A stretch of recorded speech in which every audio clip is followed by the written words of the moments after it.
Right after we finished filming today's video, the Falcons added linebacker Rashaan Evans to the practice squad. So we're going to quickly recap this, and then I'll turn it over to old me, who filmed this video before this signing happened. But Rashaan Evans getting added to the practice squad. First thing I thought of when I saw this was, oh no, what does that mean for Troy Anderson, right? If you think about the Falcons' inside linebackers for a moment, Nate Landman is on IR still, so he can't play Thursday night. Then you've got Troy Anderson, who left on Sunday after having a pretty awesome game, so he might be shorthanded. He might be out for Thursday against the Buccaneers, and that really leaves you with Caden Ellis and rookie JT Bertrand, who's been essentially the only rookie to play so far, but he hasn't played much at all. He had one snap going into week 4 against the Saints. So Rashaan Evans, I think, is more of an insurance and a depth signing more than anything else. I don't think Atlanta woke up on the last day of September going, man, that's a really good linebacker on the street. Let's get him on our roster. No. The reaction from this is, what does this mean for Troy Anderson? Is the injury somewhat serious, and are they going to get someone to fill his shoes until either Anderson or Landman could return from injured reserve? So we're going to turn it over to old me and break down this win in more detail. Happy Victory Monday, Falcons fans. Atlanta improves to 2-2 on the season, knocking off the hated Aints 26-24. So I want to spend a little bit of time of just kind of recapping this game and just kind of putting a bow on it, because that's what's Monday for. And then we'll start to look ahead to a very short week with the Bucs coming to town on Thursday Night Football. But my final thoughts from this win right here. Was it pretty? No. Is it a game that I want to see replicated? Probably not. You probably don't want to bank on your kicker going 4 for 4 and a 58-yarder under 10 seconds to go, a special teams touchdown, and a pick 6 to pave the way for a victory. But listen, when you beat your rival, you don't really care how you get it done, as long as you get it done. So I don't mind that it was not the prettiest win offensively. The Falcons emerged with a win, and in the NFL, you only get 17 cracks at it. So if some of them come via unorthodox ways and unconventional scoring methods, so be it. You don't want to rely on it, but we'll take it this Sunday, as the offense, sure, was not at its best, but we have seen some really good plays from it, some really good stretches and moments, and ultimately on Sunday, it just came down to, lack of, I wouldn't say execution, but ability to finish off drives and turn field goals into touchdowns, which, listen, that happens to teams. Unfortunately, it happened 4 times for the Falcons, but ultimately their defense and special teams was good enough to kind of lift up the offense a little bit. Now, definitely a storyline that is beginning to emerge is the running back usage between Bijan Robinson and Tyler Algier. Algier was a moving bowling ball. I mean, he was a fast-paced bowling ball. 8 carries, 60 yards, 15 yards as a long.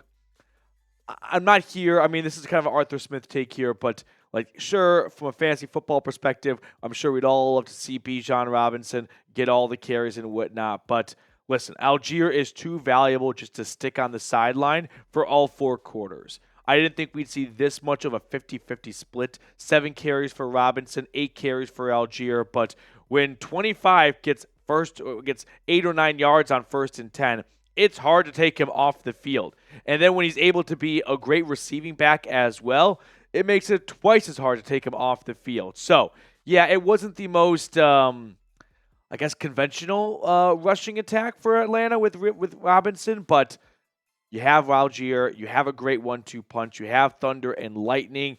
I don't care how you get it done. The ground game got it done for the Falcons. So if you enjoyed beating the Aints, like today's video and drop an ATL, because it deserves 2 things when you have a Victory Monday and you have it come against your biggest rival, and also you leave them leaving the stadium with a horrible taste in their mouth after dropping a game that they felt like they had in the bag after scoring a go-ahead touchdown with a minute to go. But they did not account for one thing: Kirko. Or I guess in this case, Paulson Adebo's horrible penalty, which it was a penalty without a shadow of the doubt. Now, let's go through some of the top storylines along with a secret ingredient for the Falcons. Trade Kyle Pitts. This has been a trending topic over the last couple of hours, and really since the game ended, where Pitts did not see a single reception. He was targeted 3 times. I am not on board with trading Kyle Pitts. For those of you that do want to trade Kyle Pitts, I think you are misguided in your belief for what you will get in return for Kyle Pitts. That's reason number one, I don't want to trade Kyle Pitts. Reason number two, I don't want to trade Kyle Pitts. You are a 2-2 ball club that doesn't have incredible depth at the tight end position to begin with. So it's not like you've got some young, up-and-coming rookie tight end or second-year guy. So you're already thin at that position a little bit. But also, you don't need to rock the boat. Like, this is a season that is, this is a team that is trying to get the last little bit of football juice out of Kirk Cousins, and it's probably not going to be a very long run with 18. So trading away one of your better players is not going to improve the 2024 Falcons. I am all about the 2024 Falcons. Trading Kyle Pitts away does not make this football team better. Sure, you can make an argument that it will make the future better, right? Like, you're going to have a draft pick coming back and you're going to have an opportunity to get a young, cheaper player, but that's all down the line. I am only interested right now in the 2024 Falcons.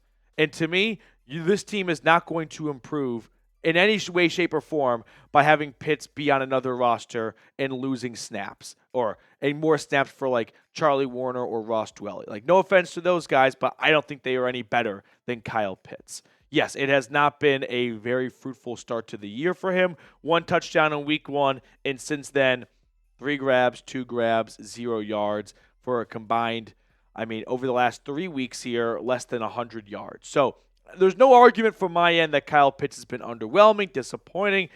Chalk it up to him, chalk it up to the coaching staff, whatever you want to blame it on, perfectly fine. But again, we are all about the 2024 Falcons. And someone tell me how getting what's probably going to be, honestly, a 4th or a 5th round pick in the 2025 draft makes this team better.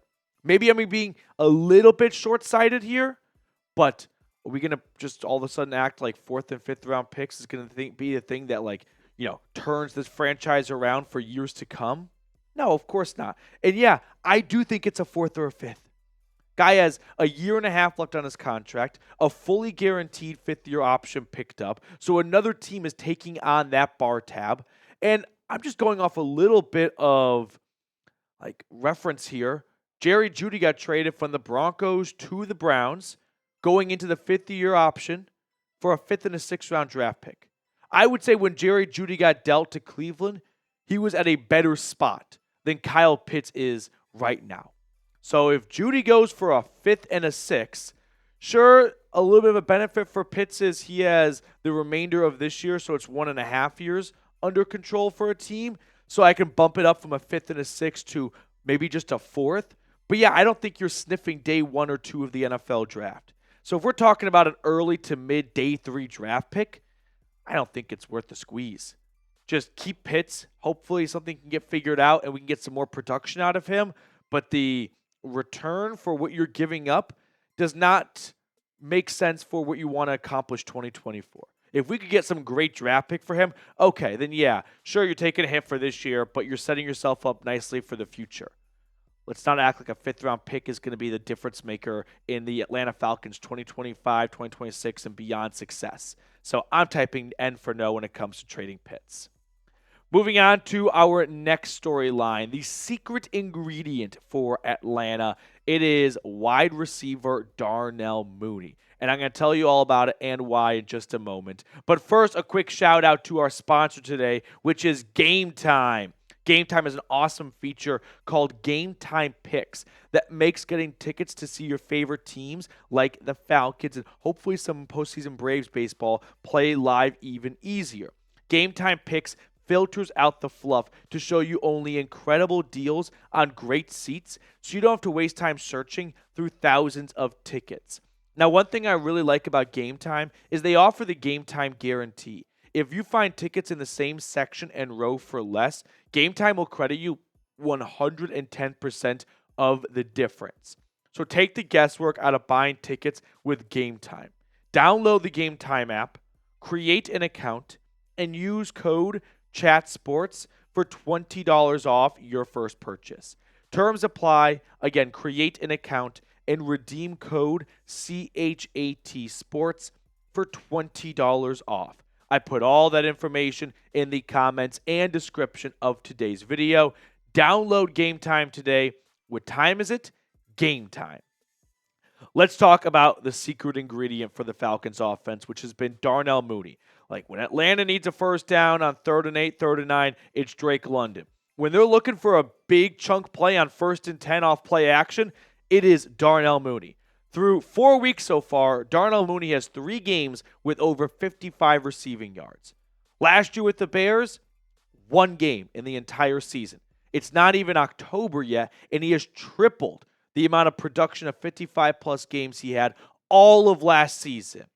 Now, there's a key play, though, that I want to bring up here that really paved the way for the Falcons pulling off this, I would say, miraculous win, but thrilling win for sure. And it was the pass interference, which I'm not here to argue with any Saints fans. There is no doubt in anyone's mind that was clearly PI. But it was intentional by Darnell Mooney. Here's what he said after the game. The way the ball was in the air, I knew I was going to have to draw something. I just had to flash my hands a little early for him to be like, oh crap, I have to hit the ball out. The ball wasn't coming right then, so he hit me early. It's something I've been working on a long time, and it worked today. This is a great example of how so many plays in the NFL are not made just based off instincts in the moment, but time at practice and watching film all week. Like, I remember reading this article from the Players Tribune from Aqib Talib, one of the best DBs in the NFL, and he talked about how so many of his interceptions are created on Wednesday, Thursday, and Friday, watching film and noticing quarterback tendencies, and not just making a great play on the ball and being in the right place at the right time. So let's talk about what was the game-winning penalty for the Atlanta Falcons. Like, look here, and you can see the ball is mid-flight right now, and Darnell Mooney has, I would say, about a yard, about a yard of separation between him and Paulson Adebo. This ball from Kirk Cousins, who admitted was underthrown. Darnell Mooney did a little bit of a double move on this route, and Cousins didn't really account for that, so he didn't put enough mustard on it. And there is plenty of room in front of Mooney if this ball is on target with the correct pace for him to catch it, maybe score a touchdown, but for sure get inside the 40-yard line. But the ball is underthrown. So what does Darnell Mooney do? Well, now you can see the ball is closing in on Mooney, and he's got his hands up.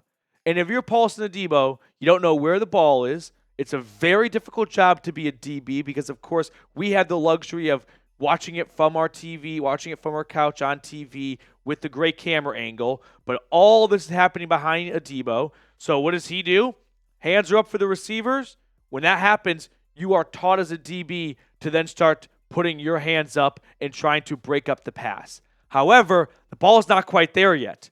And you can see Adebo is already making contact with Mooney.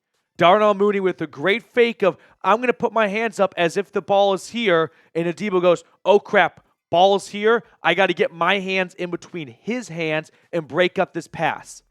Of course, Mooney, a little bit of a Houdini, there was no ball. And that results in a PI, a very easy call for the officials, and credit what looks to be like just a bad play from the DB. Oh no, very tactical and very deliberate by number one, and it draws a flag, and it's the best outcome for that pass since the ball is underthrown, and Mooney really has no shot at catching this with the traffic around him and getting any yards after the catch. So, excellent play, and a secret ingredient for the Atlanta Falcons is clearly brewing. Before we look at the final storyline coming out of this win, make us the 26,000 subscribing channel in Atlanta Falcons YouTube history here. We are so close to reaching that milestone.